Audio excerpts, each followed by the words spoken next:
What's up? It's DC here with DCStrength.com. I want to say thanks for checking out this video.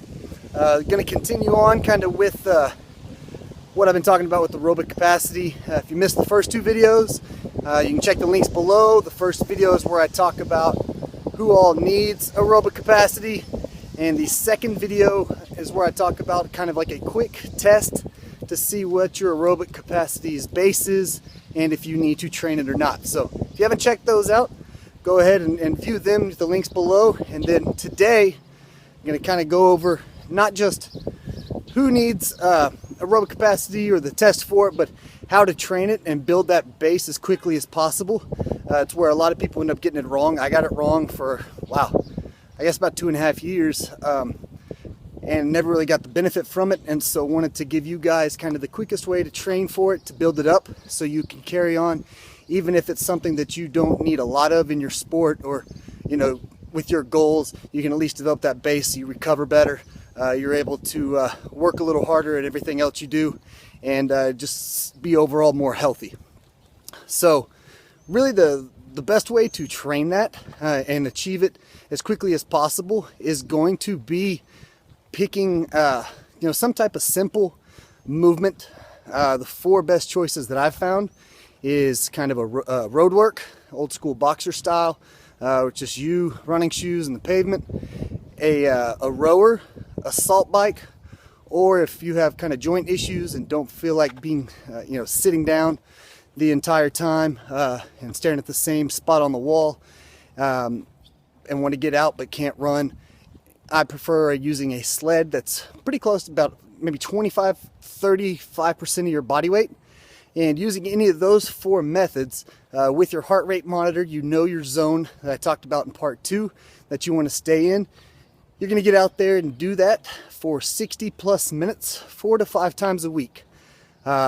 So way to do that is no matter what you're doing. I typically run because I suck at it the most out of those four things. So I will warm up and then take off on a slow jog, trying to sit in between my target heart rate of 135 to 145 beats per minute. Sit in that, and then if I start bouncing over it, then I have to slow down and typically go into a walk to bring my heart rate back down.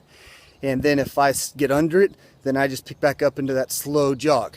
The goal is, doing this 4 to 5 times a week, no matter what implement you use, is to be able to stay that same steady pace.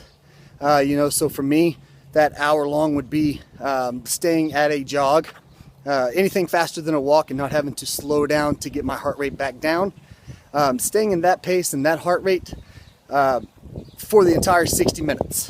When I first started, after my test, within a minute I was already way over my heart rate. Had to walk for about 2 minutes and continue that cycle, unfortunately, for a full hour. And then now it's getting to where I can stay in that zone, moving faster than a walk for about 4 to 5 minutes. It takes about a minute to bring it back down, and then repeat. The biggest thing with that, especially if you're doing a lot of you guys are competitive like me and really want to start trying to push it and get better results. The thing that I get caught up in that you don't want to do is you do not want to pay attention to how much distance you cover. That's going to be kind of the second thing to worry about once you can stay in that heart rate zone for that allotted time period at that same steady pace.